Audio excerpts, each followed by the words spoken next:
we present the short story, The Ransom of Red Chief, by O. Henry.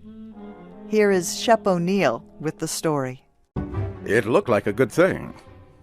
But wait till I tell you. We were down south in Alabama, Bill Driscoll and myself, when this kidnapping idea struck us. There was a town down there as flat as a pancake and called Summit. Bill and I had about $600. We needed just $2,000 more for an illegal land deal in Illinois.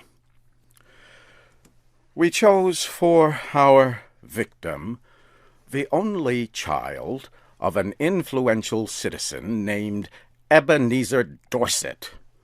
He was a boy of 10, with red hair. Bill and I thought that Ebenezer would pay a ransom of $2,000 to get his boy back, but wait till I tell you. About 2 miles from Summit was a little mountain covered with cedar trees. There was an opening on the back of the mountain. We stored our supplies in that cave. One night, we drove a horse and carriage past old Dorset's house. The boy was in the street throwing rocks at a cat on the opposite fence. "Hey, little boy," says Bill, "would you like to have a bag of candy and a nice ride?" The boy hits Bill directly in the eye with a piece of rock. That boy put up a fight like a wild animal, but at last we got him down in the bottom of the carriage and drove away. We took him up to the cave. The boy had 2 large bird feathers stuck in his hair. He points a stick at me and says, "Ha, paleface, do you dare to enter the camp of Red Chief, the terror of the plains?" "He's all right now," says Bill, rolling up his pants and examining wounds on his legs. "We're playing Indian. I'm old Hank, the trapper, Red Chief's captive. I'm going to be scalped at daybreak by Geronimo. That kid can kick hard." "Red Chief," says I to the boy, "would you like to go home?" "Oh, what for?" says he. "I don't have any fun at home. I hate to go to school. I like to camp out." "You won't take me back home again, will you?" "Not right away," says I. "We'll stay here in the cave for a while." "All right," says he. "That'll be fine. I never had such fun in all my life."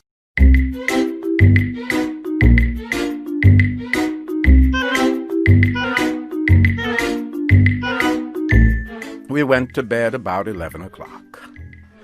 Just at daybreak, I was awakened by a series of terrible screams from Bill. Red Chief was sitting on Bill's chest with one hand holding his hair. In the other, he had a sharp knife. He was attempting to cut off the top of Bill's head based on what he had declared the night before.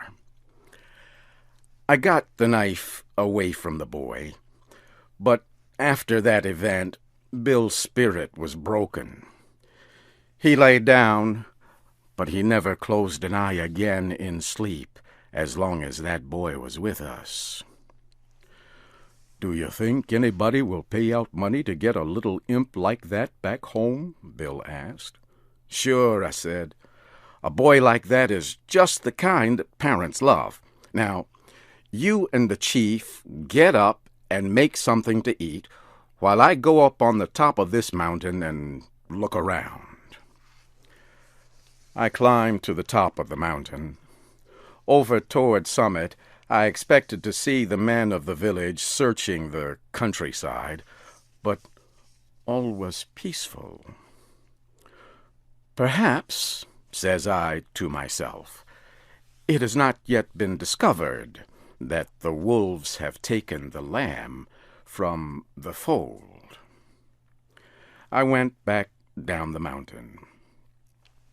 When I got to the cave, I found Bill backed up against the side of it. He was breathing hard, with the boy threatening to strike him with a rock. "He put a red-hot potato down my back," explained Bill, "and then crushed it with his foot. I hit his ears. Have you got a gun with you, Sam?" I took the rock away from the boy and ended the argument. "I'll fix you," says the boy to Bill. "No man ever yet struck the Red Chief but what he got paid for it. You better be careful." After eating, the boy takes a leather object with strings tied around it from his clothes and goes outside the cave, unwinding it. Then we heard a kind of shout. It was Red Chief holding a sling in one hand. He moved it faster and faster around his head. Just then I heard a heavy sound and a deep breath from Bill. A rock, the size of an egg, had hit him just behind his left ear. Bill fell in the fire across the frying pan of hot water for washing the dishes. I pulled him out and poured cold water on his head for half an hour. Then I went out and caught that boy and shook him. "If your behavior doesn't improve," says I, "I'll take you straight home. Now are you going to be good or not?" "I was only funnin'," says he. "I didn't mean to hurt old Hank, but what did he hit me for? I'll behave if you don't send me home." I thought it best to send a letter to Old Man Dorset that day, demanding the ransom and telling how it should be paid. The letter said, "We have your boy hidden in a place far from Summit. We demand $1,500 for his return. The money to be left at midnight tonight at the same place and in the same box as your answer. If you agree to these terms, send the answer in writing by a messenger tonight at 8:30.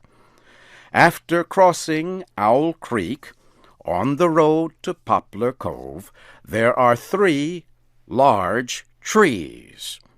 At the bottom of the fence, opposite the 3rd tree, will be a small box.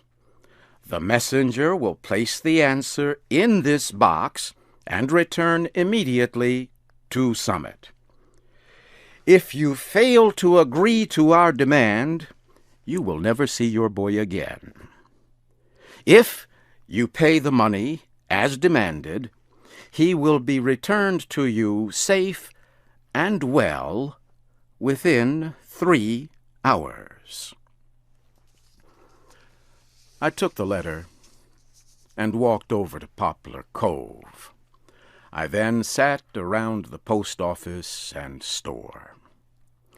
An old man there says he hears Summit is all worried because of Ebenezer Dorset's boy having been lost or stolen. That was all I wanted to know.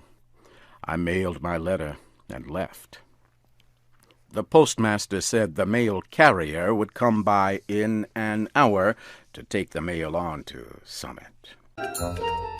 At 8:30, I was up in the 3rd tree, waiting for the messenger to arrive. Exactly on time, a half-grown boy rides up the road on a bicycle. He finds the box at the foot of the fence. He puts a folded piece of paper into it and leaves, turning back toward Summit. I slid down the tree, got the note, and was back at the cave in a half hour. I opened the note and read it to Bill. "This is what it said. Gentlemen, I received your letter about the ransom you ask for the return of my son. I think you're a little high in your demands. I hereby make you a counter-proposal, which I believe you will accept. You bring Johnny home and pay me $250, and I agree to take him off your hands. You had better come at night, because the neighbors believe he is lost, and I could not be responsible for what they would do to anybody they saw bringing him back. Very respectfully, Ebenezer Dorset. Great pirates of Penzance, says I, of all the nerve! But I looked at Bill and stopped. He had the most appealing look in his eyes I ever saw on the face of a dumb or talking animal. Sam, says he, what's $250 after all? We've got the money. One more night of this boy will drive me crazy. I think Mr. Dorset is making us a good offer. You aren't going to let the chance go, are you? Tell you the truth, Bill, says I, this little lamb has got on my nerves, too. We'll take him home, pay the ransom, and make our getaway. We took him home that night. We got him to go by telling him that his father had bought him a gun, and we were going to hunt bears the next day. It was 12 o'clock when we knocked on Ebenezer's front door. Bill counted out $250 into Dorset's hand. When the boy learned we were planning to leave him at home, he started to cry loudly and held himself as tight as he could to Bill's leg. His father pulled him away, slowly. How long can you hold him? Asked Bill. I'm not as strong as I used to be, says old Dorset. But I think I can promise you 10 minutes. Enough, says Bill. In 10 minutes I shall cross the central, southern, and middle western states and be running for the Canadian border. And as dark as it was, and as fat as Bill was, and as good a runner as I am, he was a good mile and a half out of Summit before I could catch up with him.